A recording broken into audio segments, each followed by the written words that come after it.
ಎಲ್ಲರಿಗೂ ನಮಸ್ಕಾರ. Wireless PSI Karnataka playlist ಅಲ್ಲಿ ಇವತ್ತು ನಾವು ಡಿಸ್ಕಸ್ ಮಾಡ್ತಿರೋದು MCQs ಆನ್ ಆಸಿಲೇಟರ್ಸ್ ಅಂತ. ಸೊ ಪ್ರೀವಿಯಸ್ ವಿಡಿಯೋದಲ್ಲಿ ಆಸಿಲೇಟರ್ ಅಂದ್ರೆ ಏನು, ಡಿಫರೆಂಟ್ ಟೈಪ್ಸ್ ಆಫ್ ಆಸಿಲೇಟರ್ಸ್ ಏನ್ ಬರುತ್ತೆ depending on frequency and depending on feedback. Okay, so ಅದರಲ್ಲಿ ಒಂದಿಷ್ಟು ಟೈಪ್ಸ್ ನಾವು ನೋಡಿದ್ದೀವಿ, ಮತ್ತೆ ಬೇಸಿಕ್ ಮೀನಿಂಗ್ ಆಫ್ ಆಸಿಲೇಟರ್ ಕೂಡ ನಾವು ಆಲ್ರೆಡಿ ನೋಡಿದ್ದೀವಿ. ಸೊ ನೀವಿನ್ನೂ ಆ ವಿಡಿಯೋ ನೋಡಿಲ್ಲ ಅಂತಂದ್ರೆ ಪ್ಲೇಲಿಸ್ಟ್ ನ ಚೆಕ್ ಮಾಡಿ guys. So previous video oscillator ಬಗ್ಗೆ ಥಿಯರಿ ಇರುತ್ತೆ. ಸೊ ವಿಡಿಯೋ ತುಂಬಾ ಲೆಂದಿ ಆಗುತ್ತೆ ಅನ್ನೋ ಕಾರಣದಿಂದಾಗಿ ಆಸಿಲೇಟರ್ ಥಿಯರಿ ಮತ್ತೆ MCQ ಟೈಪ್ ಆಫ್ ಕ್ವಶನ್ಸ್ ನ ಸ್ಪ್ಲಿಟ್ ಮಾಡಿದೀವಿ ಅಷ್ಟೇನೆ. ಓಕೆ, ಸೊ ಆ ವಿಡಿಯೋದಲ್ಲಿ ಆಲ್ರೆಡಿ ನಾನು ಹೇಳಿದ್ದೀನಿ. ಸೊ ನೆಕ್ಸ್ಟ್ ಸೆಷನ್ ಅಲ್ಲಿ MCQ ಮೇಲೆ ಅಥವಾ ಆಸಿಲೇಟರ್ಸ್ ಮೇಲೆ MCQ ಇರುತ್ತೆ ಅಂತ.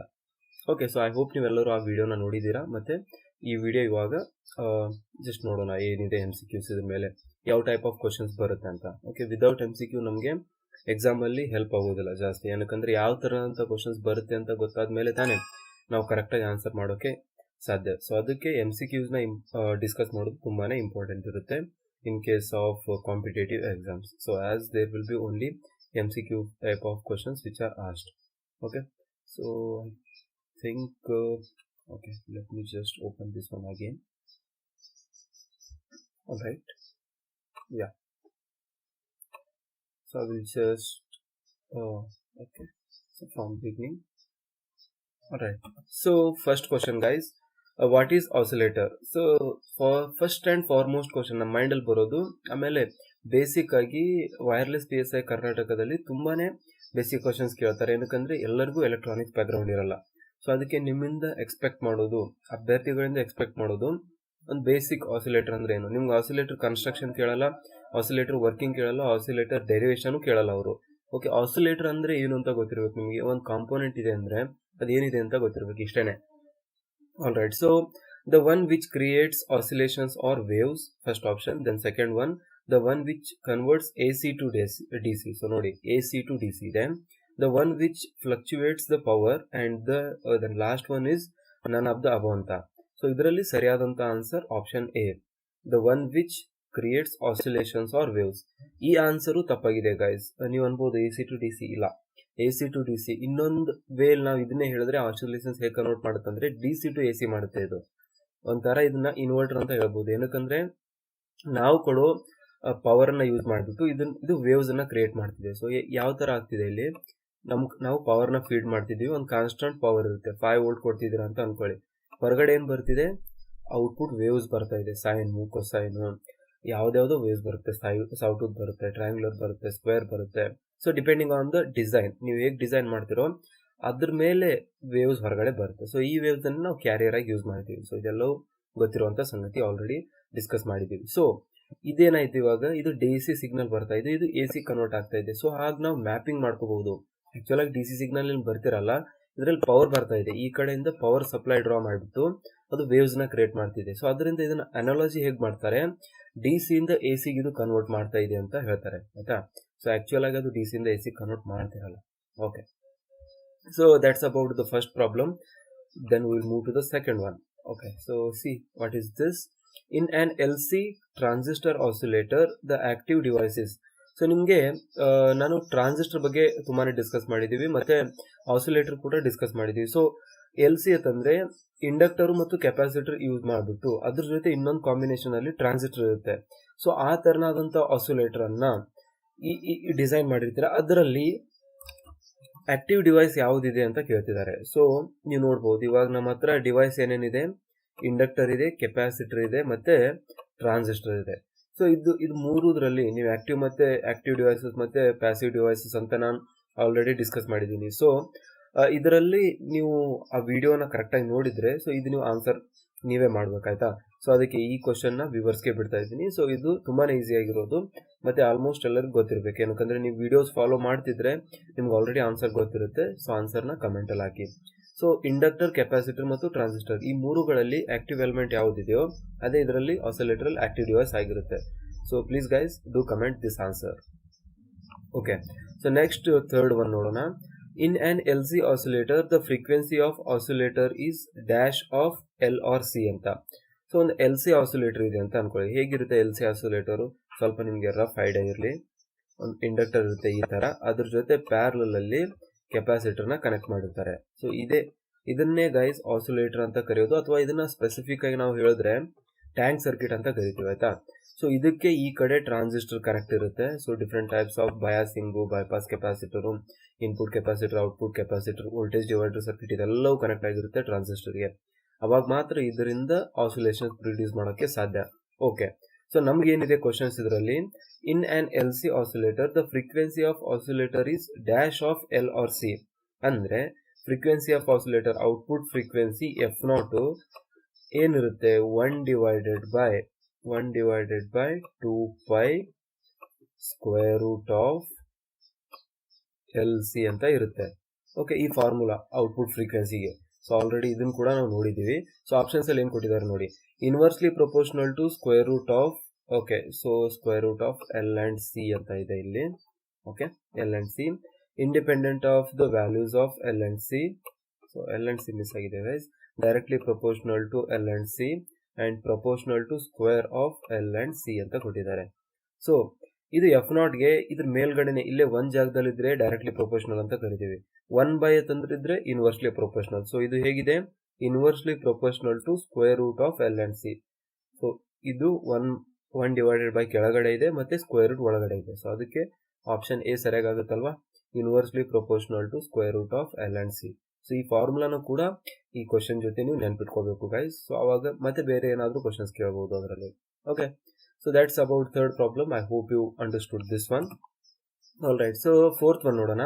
An oscillator produces dash oscillations ಅಂತ. ಸೊ ಯಾವ ತರನಾದಂತಹ ಆಸಿಲೇಷನ್ಸ್ ನ ಒಂದು ಆಸಿಲೇಟರ್ ಪ್ರೊಡ್ಯೂಸ್ ಮಾಡುತ್ತೆ ಅಂತ ಕೇಳ್ತಿದ್ದಾರೆ. So damped oscillations, undamped oscillations, unmodulated, all the above ಅಂತ. ಸೊ ಇವೆರಡು ಆಪ್ಷನ್ಸ್ ಅಂತೂ ಇಲ್ಲ ನಮ್ಗೆ ಗೊತ್ತು. ಮಾಡ್ಯುಲೇಷನ್ ಕಾನ್ಸೆಪ್ಟ್ ಇದರಲ್ಲಿ ಬರಲ್ಲ, ಸುಮ್ಮನೆ ಕನ್ಫ್ಯೂಸ್ ಮಾಡೋಕೆ ಕೊಟ್ಟಿರುವಂತ ಆಪ್ಷನ್ಸ್.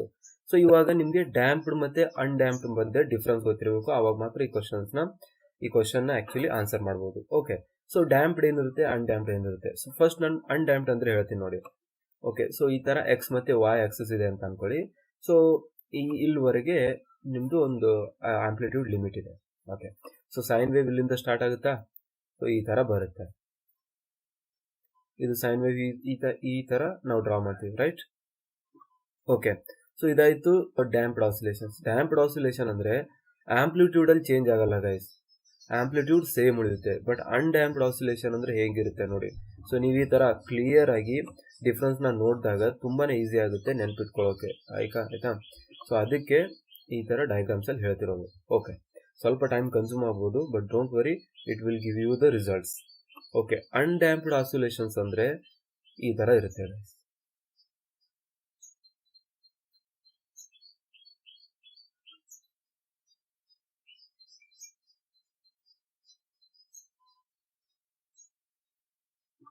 ಓಕೆ, ನೋಡಿ ಏನ್ ಡಿಫ್ರೆನ್ಸ್ ಇದೆ, ಆಂಪ್ಲಿಟ್ಯೂಡ್ ವೇರಿ ಆಗುತ್ತೆ. ಸ್ವಲ್ಪ ಸ್ಟಾರ್ಟಿಂಗ್ ಅಲ್ಲಿ ಹೈ ಇರುತ್ತೆ, ಆಮೇಲೆ ಸ್ವಲ್ಪ ಲೋ ಆಗ್ತಾ ಬರುತ್ತೆ, ಮತ್ತೆ ಸಮ್ಟೈಮ್ಸ್ ಹೈ ಹೋಗ್ಬಹುದು, ಮತ್ತೆ ರಿಪೀಟ್ ಆದಾಗ ಸೈಕಲ್ ಮತ್ತೆ ಲೋ ಆಗ್ತಾ ಬರುತ್ತೆ. ಅಂದ್ರೆ ಡ್ಯಾಂಪ್ಡ್ ಅಂದ್ರೆ ಚೇಂಜಸ್ ಆಗ್ತಾ ಇರುತ್ತೆ ಆಂಪ್ಲಿಟ್ಯೂಡ್ ಅಲ್ಲಿ, but in case of undamped ಯಾವುದೇ ಚೇಂಜಸ್ ಆಗ್ತಾ ಇರಲ್ಲ, ಆಯ್ತಾ? ಸೊ ಆಸಿಲೇಟರ್ ಪ್ರೊಡ್ಯೂಸ್ ಮಾಡೋದು undamped oscillations. Okay, so that's the basic difference. I hope you got the idea. So oscillator will be producing undamped oscillations. Option B is the right answer for this one.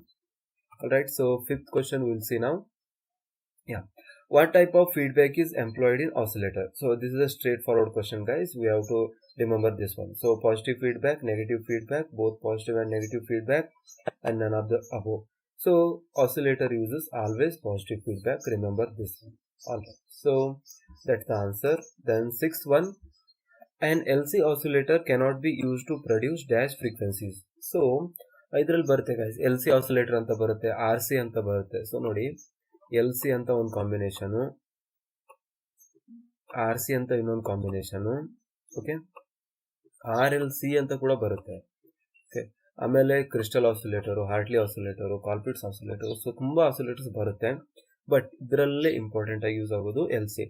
L C ಅಲ್ಲೇ crystal ಮತ್ತೆ ಇದು Hartley ಮತ್ತೆ ಕಾಲ್ಪಿಟ್ ಅಂತ ಬರುತ್ತೆ. So ಇವುಗಳ ರಚನೆ ಆಧಾರದ ಮೇಲೆ.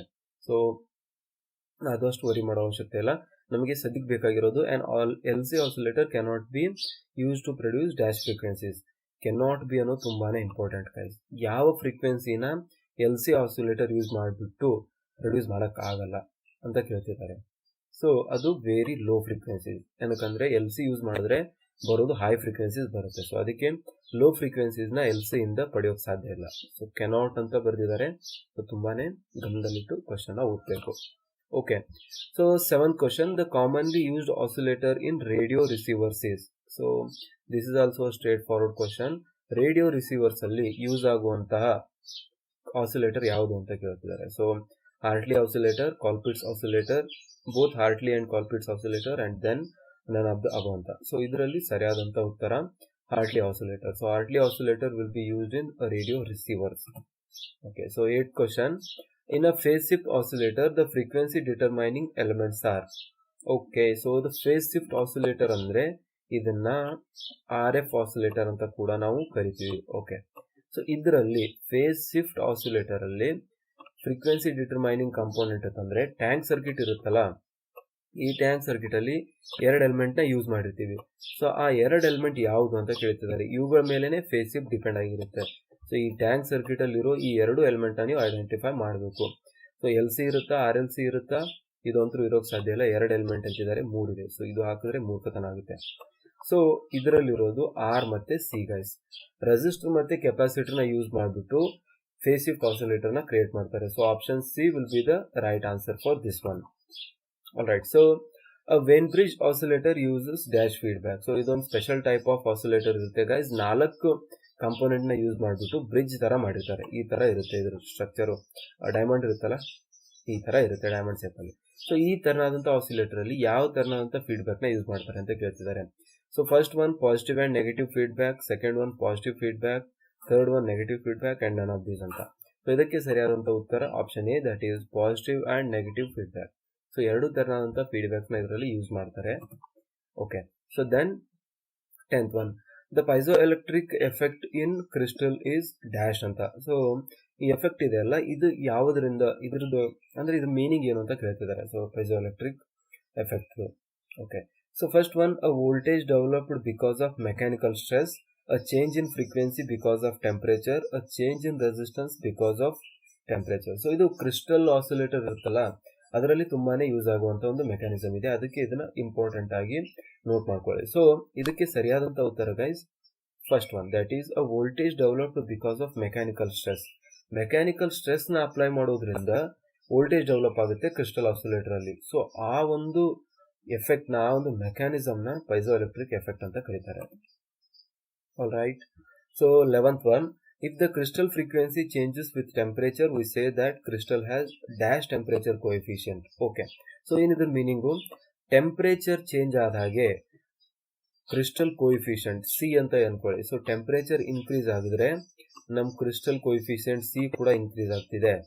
ಆಮೇಲೆ ಟೆಂಪರೇಚರ್ ಡಿಕ್ರೀಸ್ ಆದ್ರೆ ನಮ್ ಕ್ರಿಸ್ಟಲ್ ಕೋಎಫಿಷಿಯಂಟ್ ಸಿ ಕೂಡ ಡಿಕ್ರೀಸ್ ಆಗ್ತಿದೆ. ಅಂದ್ರೆ ಡೈರೆಕ್ಟ್ಲಿ ಪ್ರಪೋರ್ಷನಲ್ ಇದೆ. ಸೊ ಆ ತರನಾದಂತಹ ಒಂದು ರಿಲೇಷನ್ ಇದ್ದಾಗ we say that crystal oscillator has dash temperature coefficient. ಹಾಗಾದ್ರೆ ಇವುಗಳ ಮಧ್ಯೆ ರಿಲೇಷನ್ ಏನಿದೆ ಅಂತ ಕೇಳ್ತಿದ್ದಾರೆ. Positive temperature coefficient, negative temperature coefficient, 0 and infinite. So ನಿಮ್ಗೆ ಆಲ್ರೆಡಿ ಥಿಯರಿ ನೋಡಿದಾಗ ಗೊತ್ತಾಗ್ಬಿಡುತ್ತೆ. ಸೊ ಇನ್ಕ್ರೀಸ್ ಆಗಿದ್ರೆ ಇನ್ಕ್ರೀಸ್ ಆಗ್ತಿದೆ, ಡಿಕ್ರೀಸ್ ಆದ್ರೆ ಡಿಕ್ರೀಸ್ ಆಗ್ತಿದೆ ಟೆಂಪರೇಚರ್ ಮತ್ತು ಟೆಂಪರೇಚರ್ ಕೋಎಫಿಷಿಯಂಟ್. ಓಕೆ, ಸೊ ಅದರಿಂದ ಇದಕ್ಕೆ positive coefficient, positive temperature coefficient ಇದೆ ಅಂತ ನಾವು ಹೇಳ್ತೀವಿ. So option A will be the right answer for this one. Alright guys, so 12th one, the high Q factor of crystal oscillator makes it dash. So a high Q factor ಅಂತ ಬರುತ್ತೆ ಒಂದು crystal ಆಸಿಲೇಟರ್ಗೆ. So quality factor ಅಂತ ಕೂಡ ಕರಿತೀವಿ. ಅದು ಅದ್ರ operating ನ control ಮಾಡುವಂತ ಒಂದು ಫ್ಯಾಕ್ಟರ್ ಆಗಿದೆ, ಮೆಜರ್ ಮಾಡುವಂತ ಒಂದು ಫ್ಯಾಕ್ಟರ್ ಅಂತ ಹೇಳ್ಬೋದು. ಆಯ್ತಾ, ಸೊ ಅದು ಹೈ ಇದ್ದಾಗ ಕ್ರಿಸ್ಟಲ್ ಆಸಿಲೇಟರ್ಗೆ ಏನಾಗುತ್ತೆ ಅಂತ ಹೇಳ್ತಿದ್ದಾರೆ. ಅದು ಅನ್ಸ್ಟೇಬಲ್ ಆಗುತ್ತಾ, ಸ್ಟೇಬಲ್ ಆಗುತ್ತಾ, vibrate more. Okay, so then none of the above ಅಂತ. ಸೊ ನೀವು ನೋಡ್ಬೋದು, ಅನ್ಸ್ಟೇಬಲ್ ಮತ್ತೆ ವೈಬ್ರೇಟ್ ಮೋರ್ ಅಂದ್ರೆ ಎರಡು ಒಂದೇ ಮೀನಿಂಗ್ ಕೊಡುತ್ತೆ. Unstable, vibrate more. ಸೊ ಇದು ಕೂಡ ಕಂಟ್ರೋಲರ್ ಇರಲ್ಲ, ಅನ್ಸ್ಟೇಬಲ್ ಕೂಡ ಕಂಟ್ರೋಲರ್ ಇರಲ್ಲ. ಸೊ ಅದಕ್ಕೆ ಸರಿಯಾದಂತ ಉತ್ತರ ಆಪ್ಷನ್ ಬಿ ಆಗುತ್ತೆ. ಇದರಲ್ಲಿ ಇಟ್ ಈಸ್ ಸ್ಟೇಬಲ್ ಆಗುತ್ತೆ ಕ್ಯೂ ಫ್ಯಾಕ್ಟರ್ ಜಾಸ್ತಿ ಆದಾಗ. ಓಕೆ, ಸೊ ಥರ್ಡ್ ಕ್ವಶನ್ ನೋಡೋಣ. The radio transmitter uses which type of oscillator. So radio receiver ಅಲ್ಲಿ ಯಾವ್ದು ಯೂಸ್ ಆಗಿತ್ತು, ಪ್ರೀವಿಯಸ್ ಆಗಿ ನೋಡಿದೀವಿ. ಸೊ ಇವಾಗ ರೇಡಿಯೋ ಟ್ರಾನ್ಸ್ಮಿಟರ್ ಅಲ್ಲಿ ಯಾವ್ದು ಯೂಸ್ ಆಗ್ತಿದೆ, ಇದರಲ್ಲಿ ಯೂಸ್ ಆಗುವಂತದ್ದು Colpitts oscillator guys. So option B will be the right answer for this one. Okay, one condition for oscillation is dash ಅಂತ. ಸೊ ಆಸಿಲೇಷನ್ಸ್ ಆಸಿಲೇಟರ್ ಅಲ್ಲಿ ಪ್ರೊಡ್ಯೂಸ್ ಆಗ್ಬೇಕಂದ್ರೆ ಒಂದು ಕಂಡೀಷನ್, 3 ಕಂಡೀಷನ್ ಇರುತ್ತೆ ಟೋಟಲ್ ಆಗಿ. ಅದರಲ್ಲಿ ಒಂದು ಕಂಡೀಷನ್ ಯಾವುದಿದೆ ಅಂತ ಕೇಳ್ತಿದ್ದಾರೆ. Phase shift around the feedback loop of 0 degree, phase shift around the feedback loop of 180 degree, then 230 degree, 100 degree. So ಇದಕ್ಕೆ ಸರಿಯಾದಂತ ಉತ್ತರ phase shift of 0 degree. So option A will be the right answer for 14th question. Okay. Then 15th one. For an oscillator to properly start, the gain around the feedback loop must be initially ಎಷ್ಟಿರಬೇಕು ಅಂತ ಕೇಳ್ತಿದ್ದಾರೆ. So initially ಎಷ್ಟಿರಬೇಕು oscillations ಕರೆಕ್ಟಾಗಿ start ಆಗ್ಬೇಕಂದ್ರೆ? Greater than 1, less than 1, exactly 1, none of the above ಅಂತ. So ಇದಕ್ಕೆ ಸರಿಯಾದಂತ ಉತ್ತರ guys greater than 1. So gain feedback loop ಅಲ್ಲಿ ಗೇನು 1ಗಿಂತ ಜಾಸ್ತಿ ಇರಬೇಕು, ಅವಾಗ ಮಾತ್ರ ಆಸಿಲೇಷನ್ಸ್ ಕರೆಕ್ಟಾಗಿ ಸ್ಟಾರ್ಟ್ ಆಗುತ್ತೆ. Okay. 16th one. In Colpitt's oscillator, the feedback is obtained from dash ಅಂತ. ಓಕೆ, ಸೊ ಕಾಲ್ಪಿಟ್ಸ್ ಆಸಿಲೇಟರ್ ನೀವು ರಿಮೆಂಬರ್ ಮಾಡಿದ್ರೆ ಅದರಲ್ಲಿ 2 ಕೆಪಾಸಿಟರ್ ಮಧ್ಯೆಯಿಂದ ಒಂದು ಲೈನ್ ಹೊರಗಡೆ ಬರ್ತಾ ಇತ್ತು. ಸೊ ಆ ತರನಾಗಿ ಅದೇನಿರುತ್ತೆ, ಫೀಡ್ಬ್ಯಾಕ್ ಇರುತ್ತೆ. So from center split of capacitor. So ಈ ತರ ಇರುತ್ತೆ. ಓಕೆ, ಸೊ ನಿಮ್ಗೆ ಗೊತ್ತಿದೆ ಅದು ಆಲ್ರೆಡಿ ಪ್ರಿವಿಯಸ್ ಆಗಿ ನೋಡಿದೀವಿ. ಸೊ ಸುಮ್ಮನೆ ಟೈಮ್ ವೇಸ್ಟ್ ಮಾಡೋದು ಬೇಡ. So from center split of 2 capacitors ಅಂತ ಇದಕ್ಕೆ ನಾವು ಡೈರೆಕ್ಟ್ ಆಗಿ ಆನ್ಸರ್ ಹೇಳ್ಬೋದು. Okay, so then the Q factor of or the Q of the crystal is of order. So ಎಷ್ಟಿರುತ್ತೆ ಕ್ಯೂ ವ್ಯಾಲ್ಯೂ? ಮೋರ್ ದೆನ್ 10,000 ಇರುತ್ತೆ guys. So ಅದಕ್ಕೆ high Q value ಅಂತ ಕರೆಯೋದು ಕ್ರಿಸ್ಟಲ್ ಆಸಿಲೇಟರ್ಗೆ. Okay, quartz crystal is most commonly used in crystal oscillators because it has superior electrical properties, it has superior okay, so it's repeat agide, it is quite inexpensive than none of these anta.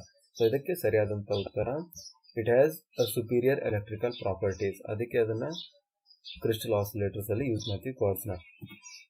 Okay, 19th one ಏನಿದೆ, dash is a fixed frequency oscillator. ಯಾವುದಿದ್ರಲ್ಲಿ fixed frequency oscillator ಇದೆ? So L C, R C, R L C. ನೋಡಿ, inductor ಮತ್ತು capacitor change ಮಾಡ್ಬೋದು, resistance capacitance change ಮಾಡ್ಬೋದು, inductor resistance 3 change ಮಾಡ್ಬೋದು. Crystal oscillator ಅನ್ನೋದು constant, ಏನಕ್ಕಂದ್ರೆ ಕ್ರಿಸ್ಟಲ್ನ ಚೇಂಜ್ ಮಾಡೋಕ್ಕಾಗಲ್ಲ ಪದೇ ಪದೇ.